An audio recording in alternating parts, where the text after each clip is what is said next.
अस्सलाम वालेकुम, कैसे हैं आप सब। तमाम मुसलमान मुल्कों में से जो मुझे देख रहे हैं सबको मेरी तरफ से बहुत बहुत ईद मुबारक हो। और हमारी तो ईद आपको पता है हमेशा लेट ही होती है, सऊदीया के साथ नहीं होती है। गर्मी इंतहा की थी, चांद रात की मेरी कोई तैयारी नहीं थी, बस मैंने अरफा का दिन था, बहुत ज़्यादा इबादत में वक्त गुजारा है। आपको पता है ये दिन रोज़ रोज़ नहीं आता, साल में एक दफ़ा आता है, तो अपना वक्त ज़ाया किया बिना हम सब ने इबादत पे ज़ोर लगाया है। उसके बाद मुझे समझना है मैं आज क्या तैयारी करूँ। फिर मियाँ साहब की फरमाइश आ गई जी खीर बनाओ। मैंने कहा चलें जी, हमेशा चांद रात पे कुछ ना कुछ मैं मीठा बनाती हूँ और उस मीठे में जो बच्चे कहें या हस्बैंड कहें वही बनता है। आज मैं खीर बनाने की तैयारी कर रही हूँ, चले जी आप मेरे साथ देखिएगा खीर में मैं क्या क्या बनाती हूँ। अच्छा, खीर बहुत क्विक होती है। सबसे पहले तो मैं ठूठियाँ वगैरह जो सी हैं इनको हमेशा धोती हूँ खीर बनाने से पहले। ये उतनी देर में खुश्क हो जाती हैं जितनी देर में मेरी खीर बनती है। अच्छा, जब भी मैं ये ठूठियाँ धोती हूँ और इसकी तैयारी करती हूँ खीर की, मुझे हमेशा अपना बचपन याद आ जाता है। इसलिए कि अब्बू जी के साथ जब भी दूध दही की दुकान पे जाना तो अब्बू जी ने ये खीर लेके देनी जोड़ा के लिए, अभी यहीं पे खड़े खड़े खा लो। उंगलियों के साथ जल्दी से खा लेते थे, फिर अब्बू ने कहना भाई अभी इसको तोड़ो। ये तोड़ने का जो मज़ा होता था ना, मुझे आज भी बड़ा याद आता है। लेकिन अब ये ठूठियाँ खा के कोई तोड़ता है ना तो मेरे दिल को कुछ होता है, इसलिए कि अब तो वो ज़माने रहे नहीं। इसी को मैंने धो के दोबारा इस्तेमाल करना होता है और बच्चे कहेंगे हम भी करें। मैं अल्लाह दा वास्ते आप लोग ना कीजिए। अच्छा चले, मैं आपको जल्दी से इसकी थोड़ी सी रेसिपी बताती जाऊँ। वैसे खीर बहुत आसान है, किसको नहीं पता। मैंने तकरीबन ये 5 किलो दूध लिया है, इसमें मैंने 1 किलो के करीब मैंने पानी डाल दिया। फिर इसके बाद मैंने इलायची को कूट के अच्छे से उसका पाउडर बना के वो डाल दिया। अच्छा, ये जो से चावल हैं ये तकरीबन 1.5 कप मैंने चावल दिए थे, इनको मैंने बॉयल करके अच्छे से सॉफ्ट करके फिर इसमें डाल के पकने के लिए रख दें। अच्छा, मैंने पानी क्यों डाला? पानी इसलिए डाला कि जब तक ये पकती है दूध वगैरह और इसका जो चावलों का मिक्सचर है ये एक आपस में ना मिक्स हो जाता है, तो पानी आप ज़रूर डालें, इसलिए कि जल्दी से जो वो दूध है ना वो पकना शुरू हो जाता है, तो खीर का जो कलर होता है ना, जो पिंक पिंक कलर आता है वो नहीं फिर आता। अच्छा जी, इसमें मैंने ये तकरीबन 1.5 से 2 कप मैंने चीनी डाली थी और बड़ी मुनासिब चीनी थी। मेरे घर में बहुत ज़्यादा मीठा नहीं खाया जाता है, यानी कि जो मीठा बनता है ना उसके अंदर नहीं होता। काशिफ बड़े फारिग से घूम रहे थे, फिर रहे थे। मैं कहा जी आ जाएं जी, बादाम काटें, ज़रा खीर खानी तो है ना, ज़रा थोड़े से शामिल भी होएं। थोड़ी देर खड़े हुए तो कहते हैं यार बड़ी गर्मी है, बड़ी गर्मी है। मैं क्या, अब आपको पता चला कि कोई भी चीज़ जो सी है बनानी किचन में आसान नहीं है। माशाल्लाह अल्हम्दुलिल्लाह मेरी खीर तैयार हो गई। अच्छा, ये जो वुड की छोटी छोटी सी कटोरियाँ हैं ये बड़ी खूबसूरत ही हैं, मैं बाहर से अपने साथ लेकर आई थी। आज भी मैं इनमें स्पेशल 4 कटोरियाँ हैं मेरे पास, इन्हीं में मैं खीर अलग से डाल के रखती हूँ।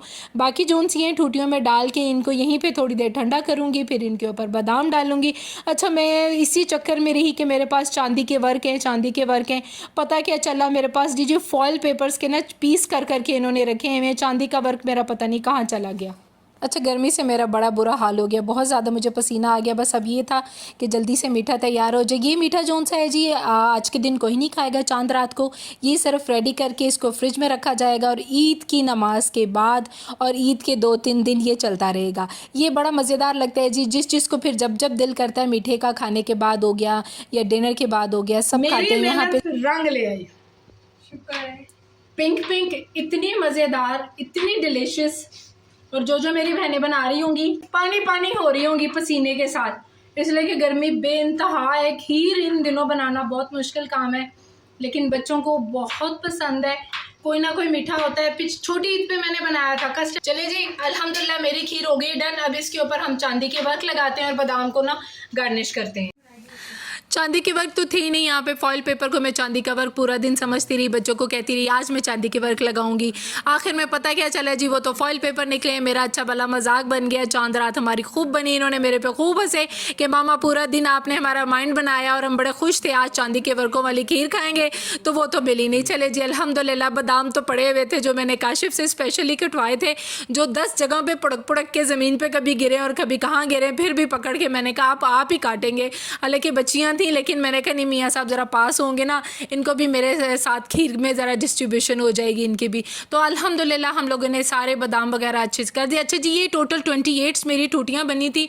उसके बाद इनको थोड़ी देर हम लोगों ने जब ठंडा किया उसके बाद मैंने फ्रिज में रख दिया, और फ्रिज में रखने के लिए काशिफ मुझे पकड़ाते जा रहे थे और मैं फ्रिज में रखती जा रही थी। चलिए जी, अगली सुबह हो गई ईद की। ईद डे 1 है जी। आप सबको बहुत बहुत ईद मुबारक हो। किचन में मुझे अचानक शोर की आवाज़ आई।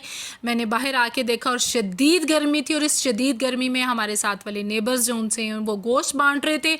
हालांकि इन सब लोगों का हक है, लेकिन ये बार बार शॉपर एक में भरवा के वापस जाते थे, फिर दोबारा लेने के लिए आ जाते थे। लेकिन देने वालों को भी नहीं समझ आती और लेने वालों को भी नहीं समझ आती कि जो हकदार हैं उनके भी घरों तक पहुँचाएँ। बहुत सारी दुनिया है जो मांगने नहीं निकलती है, लेकिन उनके घरों तक हमें पहुंचाना चाहिए। चलें जी, हर किसी का अपना अपना होता है। यहाँ पे इन्होंने माशाल्लाह काफ़ी सारे बकरे और इनकी गायें थी जो इन्होंने माशाल्लाह से बांट दी। आज मैं बड़ा डिफरेंट बनाने जा रही हूँ, इसलिए कि बच्चों का बिल्कुल गोश्त खाने का मूड नहीं था। इन्होंने हमें सुबह सुबह, हमारे नेबर्स ने हमें गोश्त भिजवा दिया था। हमने कुर्बानी नहीं की, मैंने आपको पहले भी लास्ट वाले व्लॉग में भी बताया था। तो अब जी मैं बनाने जा रही हूँ पिज़्ज़ा। बच्चों का बहुत दिल था कुछ डिफरेंट खाना है, ना हमने कढ़ाई खानी है, ना बिरयानी खानी है, ना पुलाव खाना है।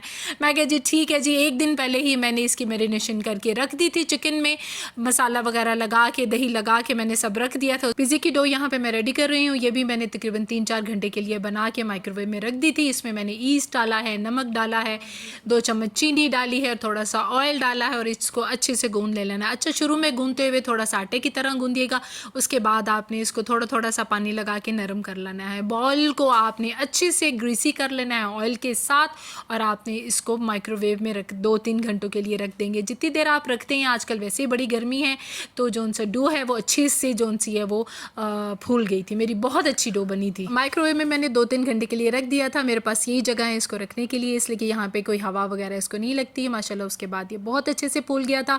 ईद का दिन हमारा बहुत आम सा गुजरा। बच्चे यहाँ पिज़्ज़े के लिए बहुत एक्साइटेड थे, इसलिए कुछ डिफरेंट खाने को और कुछ डिफरेंट गोश्त के बिना खाने को उनको बड़ा दिल था कि हमें गोश्त ना बना के दीजिएगा, इसलिए कि मेरे बच्चे गोश्त शौक से नहीं खाते हैं। अच्छा जी, जिनके घरों में कुर्बानी हो रही होती है वो लोग तो कहीं आते जाते नहीं, उनका तो दिन बड़ा बिजी गुजरता है, इसलिए कि गोश्त देना बांटना उसी में दिन गुजर जाता है। और जिन लोगों का घर में कुर्बानी नहीं होती है उनका दिन बस कुछ ऐसे ही गुजरता है। अल्हम्दुलिल्लाह, अल्लाह का शुक्र है।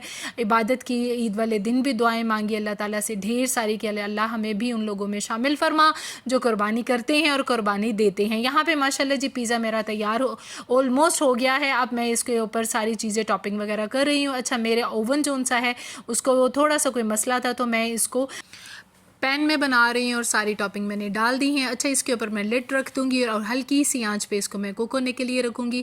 चीज़ वगैरह मैंने उसके ऊपर डाल दी थी, लेकिन पिज़्ज़ा इसका टेस्ट बहुत कमाल का बना है। लेकिन मैं आपको इसका सच्ची रिव्यू दूँ तो जो बाज़ार के पिज़्ज़े होते हैं उनका ज़्यादा अच्छा टेस्ट होता है। घर के पिज़्ज़े घर के पिज़्ज़ों की तरह ही लगते हैं। लेकिन मैं बच्चों को यही बोला है कि ये मैंने लास्ट पिज़्ज़ा बनाया है, कोशिश करेंगे कि हम बाहर से ही मंगवाया करेंगे, बाहर जाकर खाया करें। गर्मी बहुत ज़्यादा थी, इसीलिए मैंने घर पर बना लिया है। नेक्स्ट टाइम इंशाल्लाह जो सा है वो बाहर से खाएंगे। अच्छा जी, यहाँ पे पिज़्ज़ा ऑलमोस्ट मैंने तकरीबन 3 से 4 पिज़्ज़े इसमें बन गए थे, लेकिन बहुत मज़ेदार बने। बच्चों ने तो खूब एंजॉय किया, बच्चों के बाप ने भी बहुत एंजॉय किया, इसलिए कि मेरे मियाँ साहब का सबसे फेवरेट पिज़्ज़ा ही है। कैमरे के सामने हम इसलिए नहीं आए कि कपड़े हम लोगों ने बड़े रफ और पहने हुए थे और बड़े चिल माहौल में थे। अब अगर आपको आज की वीडियो अच्छी लगी हो तो लाइक, शेयर और सब्सक्राइब ज़रूर कर दीजिएगा। टेक केयर, अल्लाह हाफिज़।